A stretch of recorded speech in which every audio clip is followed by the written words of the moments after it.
Salam sejahtera dalam kasih Tuhan kita Yesus Kristus.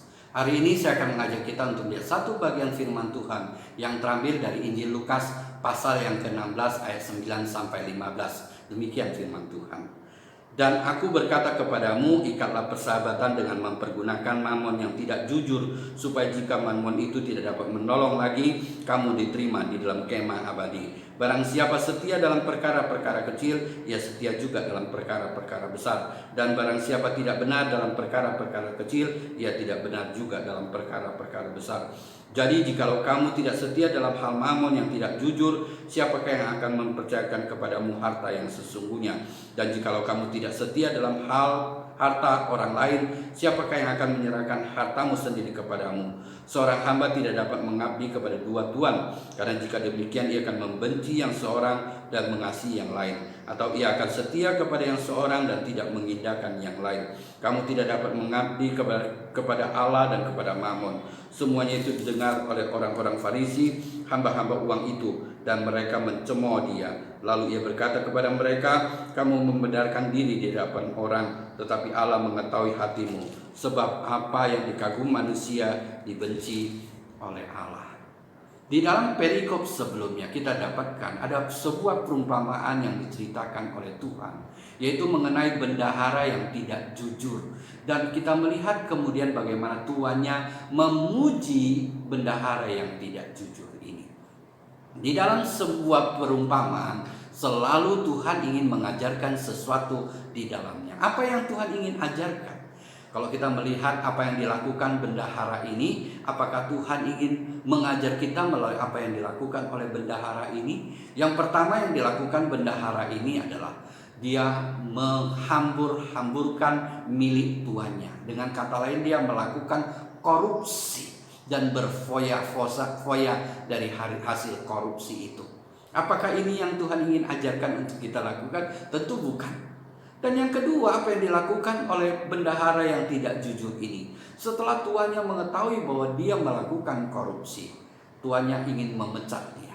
Nah, sebelum tuannya memecat dia, orang ini melakukan hal yang tidak benar sekali lagi, yaitu dia melakukan kolusi atau kong kali kong, bekerja sama dengan orang-orang yang berhutang kepada tuannya. Ada yang berhutang 100 tempayan minyak, 100 tempayan minyak, dan kemudian dia menggantikannya dengan 50 tempayan minyak. Dan kemudian ada yang berhutang kepada tuannya 100 pikul gandum, dan dia mengganti dengan 80 pikul gandum. Dengan kata lain, dia menguntungkan, membuat orang lain yang berhutang dengan tuannya diuntungkan dengan membuat hutang mereka menjadi lebih kecil dari sebelumnya, dengan satu niatan supaya nanti suatu ketika orang itu dapat membalas budinya dengan berbuat baik untuk dia. Dan kemudian kita melihat bagaimana Tuhan memuji dia. Apa yang Tuhan puji di dalam apa yang dilakukan oleh orang ini?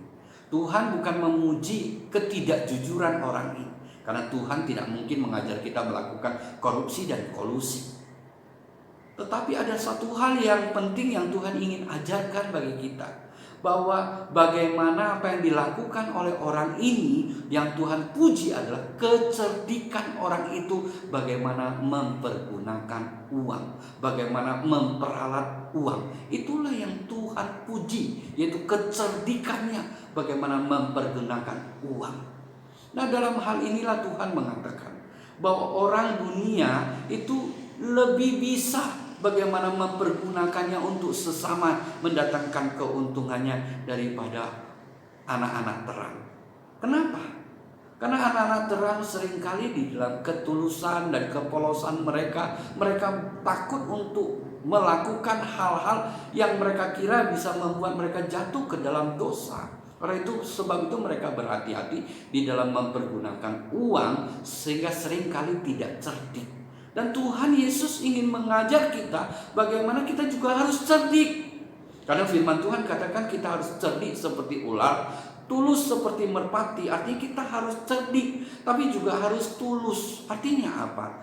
Kita harus menjadi orang yang cerdik. Khususnya hari ini bicara tentang uang, mempergunakan uang, kita harus cerdik, tetapi harus tulus. Artinya kita tidak boleh ada kejahatan.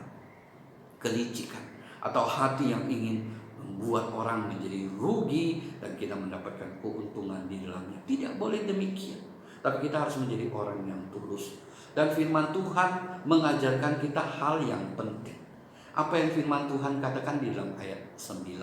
Firman Tuhan katakan, ikatlah persahabatan dengan mempergunakan mamon yang tidak jujur. Dan jikalau mamon itu tidak dapat lagi menolong, engkau dapat diterima di dalam kemah abadi. Apa maksud firman Tuhan mengatakan ikatlah persahabatan dengan mempergunakan mamon yang tidak jujur?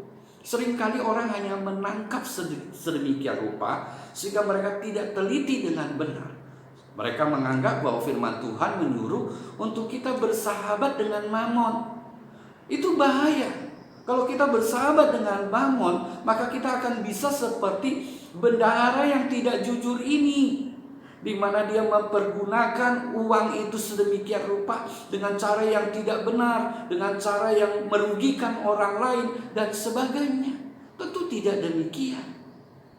Di bagaimana akhirnya tak kala orang itu bersahabat dengan mamon, mamon itu menjadi tuan daripada orang itu. Tapi firman Tuhan katakan bahwa ikatlah persahabatan dengan mempergunakan mamon. Ada kata mempergunakan di sini yang harus menjadi tekanan bagi kita. Bagaimana kita mempergunakan mamon ini dengan cerdik, dengan bijaksana. Apa itu mamon? Mamon itu diambil dari kata Aram, ya, bahasa Aram yang diterjemahkan di dalam bahasa Yunani dan Latin juga dengan kata yang sama, yaitu mamon, yang punya pengertian ini adalah uang atau kekayaan. Bagaimana kita mempergunakan kekayaan, bagaimana kita mempergunakan uang itu. Firman Tuhan katakan kita harus mengikat persahabatan dengan mempergunakannya. Itu penting. Mempergunakannya, bukan kita yang diperalat, tapi kita yang mempergunakan uang itu. Tetapi ada panduan-panduan. Firman Tuhan katakan jikalau mamon itu tidak bisa lagi menolong. Artinya apa? Firman Tuhan ingin mengatakan kepada kita, kita harus mempergunakan mamon itu dengan baik. Tapi harus diingat bahwa mamon itu ada limitnya. Di mana suatu masa mamon itu tidak dapat menolong, artinya tidak lagi dapat dipergunakan. Kapan itu terjadi? Adalah waktu saat kita mati. Uang itu tidak dapat dipergunakan lagi. Oleh itu membawa kita satu kesadaran, jangan kita menjadikan mamon itu menjadi tuan, karena dia punya limit, dia punya batas, dan kalau kita mati itu tidak dapat kita bawa pergi. Kita tidak boleh menjadi orang kaya yang bodoh, di mana dia bersusah payah mencari kekayaan. Dan kemudian kekayaannya begitu limpah sehingga dia harus membuat lumbung-lumbung yang banyak untuk mengisi harta kekayaannya yang banyak itu. Tetapi belum dia nikmati, dia sudah mati. Firman Tuhan katakan, kalau dia sudah mati, apa gunanya harta itu? Inilah satu contoh orang yang bodoh. Kita tidak boleh seperti orang bodoh itu mempergunakan uang, di mana mencari sedemikian rupa, ya. Mempergunakan, pertama kali kita harus ketahui kita tidak dapat mempergunakan kalau kita tidak punya uang. Dan kalau kita bisa mempunyai uang, tentu kita harus mencari.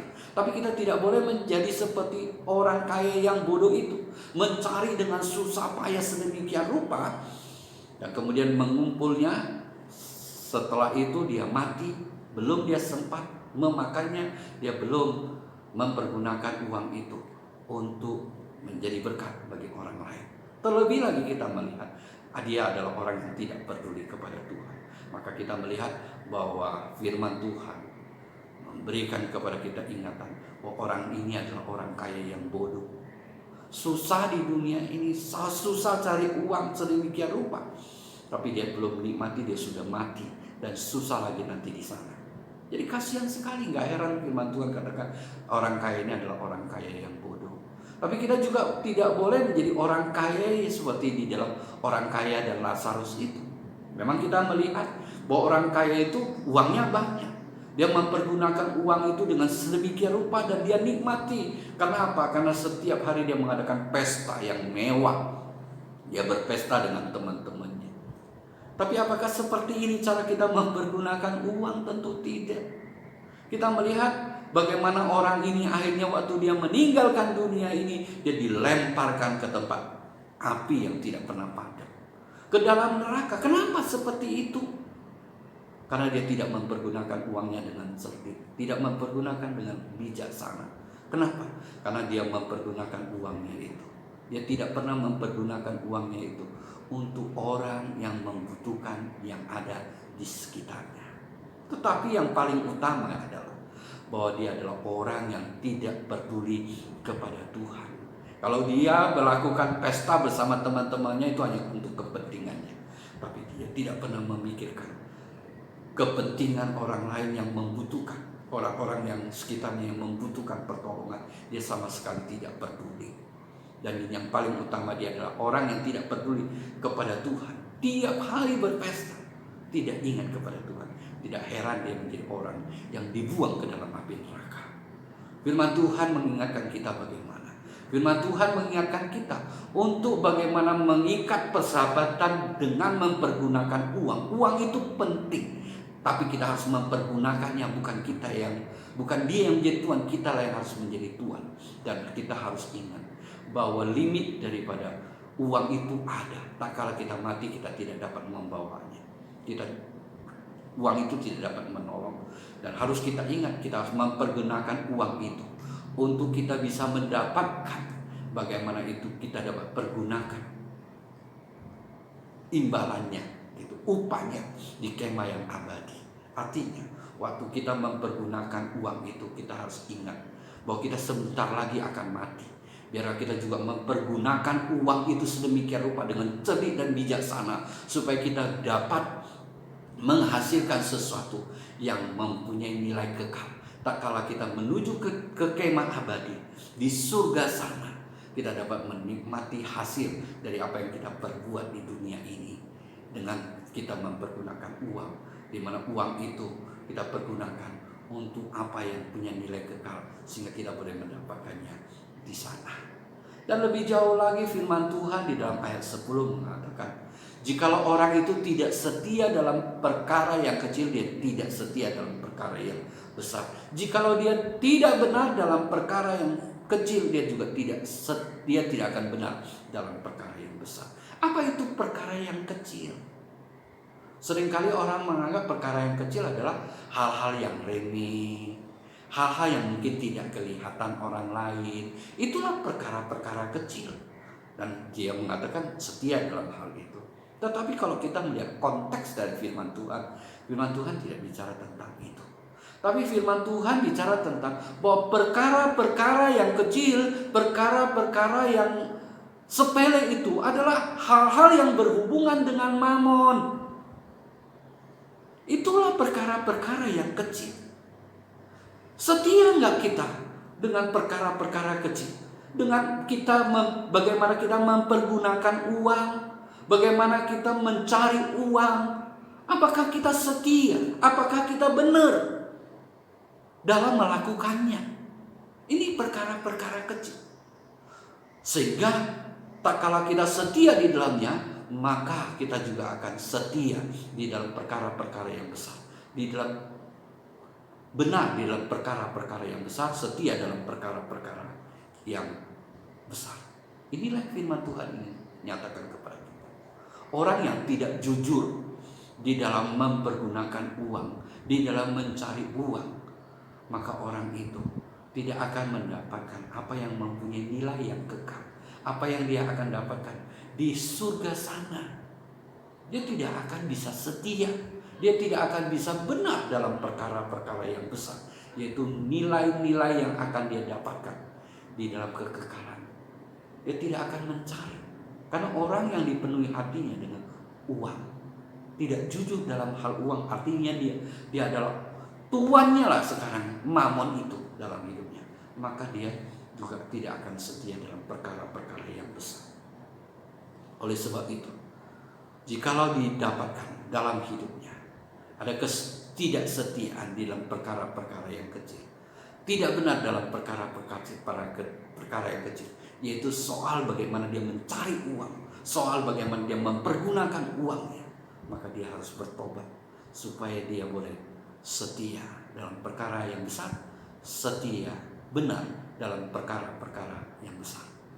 Dan lebih lanjut lagi firman Tuhan juga bicara tentang bahwa jikalau seorang tidak jujur di dalam hal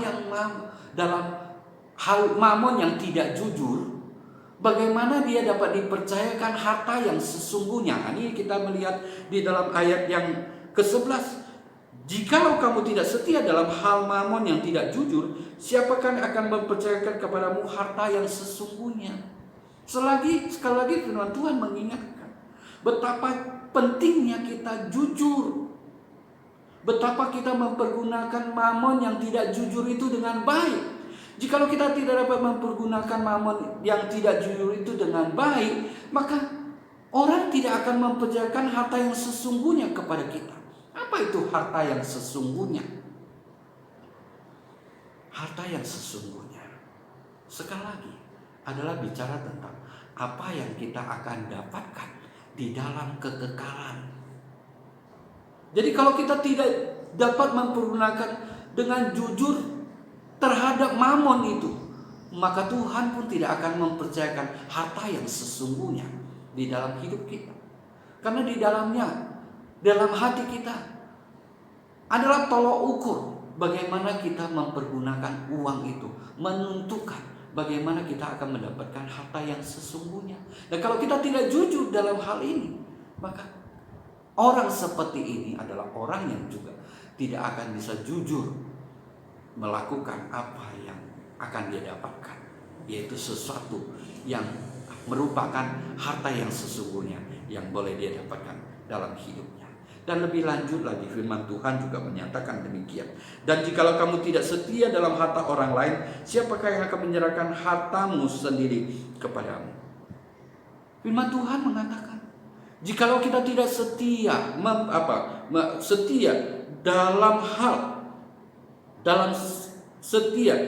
hal harta orang lain, siapa yang akan menyertakan hartamu sendiri kepadamu?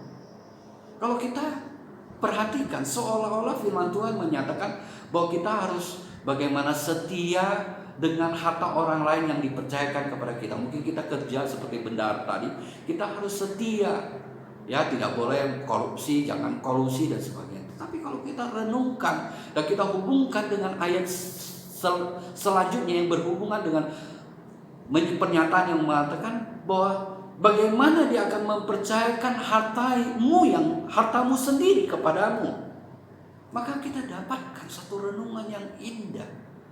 Terkala bicara tentang bagaimana kita setia mempergunakan harta orang lain, adalah mengingatkan kita satu hal yang penting, bahwa apa yang kita punya, harta uang kita yang banyak yang kita punya, itu bukan kita punya, itu punya. Kalau Alkitab mengatakan punya orang lain, tapi sebenarnya firman Tuhan ini menyatakan bahwa apa yang kita punya, harta yang kita punya, uang yang kita punya, sebenarnya itu bukan punya kita, tapi punyanya Tuhan. Itu yang harus kita ingat. Bagaimana kita mempergunakan uang itu adalah kita mempertanggungjawabkannya di hadapan Tuhan. Bagaimana kita bertanggung jawab terhadap uang yang Tuhan sudah percaya kepada kita. Memang kita bersusah payah mencarinya, tetapi tanpa berkat Tuhan kita tidak akan mendapatkannya. Bagaimana kita mempergunakan uang itu dengan baik. Yakub, bagaimana Tuhan berkati dia menjadi orang yang kaya. Dia punya kambing domba yang begitu banyak. Pada saat itu Taurat belum turun, tapi bagaimana dia setia memberikan perpuluhan kepada Tuhan. Dia tahu ini adalah merupakan satu hal yang harus dia lakukan, dan dia lakukan karena ini adalah milik Tuhan. Dia harus bertanggung jawab. Dia harus bertanggung jawab terhadap harta yang Tuhan berikan kepada dia, kepada Tuhan. Yang pertama, dia memberikan perpuluhan kepada Tuhan. Dan bagaimana kita mempergunakan harta yang Tuhan percayakan kepada kita. Ada bahagian-bahagian yang Tuhan juga inginkan. Bagaimana kita berbagi kepada sesama kita. Sebagai bagian dari perintah Tuhan, kasihlah sesama manusia seperti dirimu sendiri. Orang-orang yang membutuhkan, orang-orang yang Tuhan gerakkan hati kita untuk membantunya.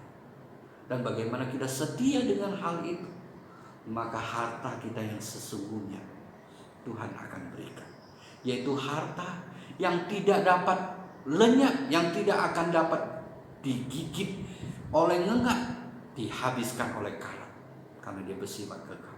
Yaitu sesuatu yang kita pergunakan melalui harta kekayaan kita untuk mendapatkan hal-hal yang kekal, yaitu yang akan kita dapatkan tak kala kita menuju ke surga, tak kala kita berada di surga. Kita akan mendapatkan upah dari apa yang kita lakukan di dalam dunia ini, dan kita akan mendapatkan itu menjadi harta bagian kita yang kekal. Inilah yang dimaksudkan oleh firman Tuhan. Dan lebih jauh lagi firman Tuhan katakan bahwa kita tidak bisa menjadi hamba daripada dua tuan. Kita tidak bisa menjadi hamba daripada Tuhan dan sekaligus Mammon. Karena kita akan mengasihi satu dan tidak mengindahkan yang lain. Kita akan membenci satu dan mengasihi yang lain. Kita harus memilih. Kita harus memilih. Tentu kita akan memilih Tuhan kita adalah Tuhan, karena Dia adalah Tuhan yang baik. Karena Dia adalah Tuhan, kita adalah Tuhan yang baik. Tetapi kalau kita jadikan Mammon menjadi Tuhan kita, maka dia akan menjadi Tuhan yang kejam. Kita harus menjadikan dia menjadi alat, menjadi sarana untuk bagaimana dia dipergunakan sedemikian rupa untuk kemuliaan Tuhan, untuk menjadi berkat.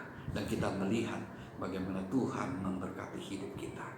Dan kita melihat bagaimana orang Farisi mencemooh tak kala Tuhan mengajar hal ini. Kenapa?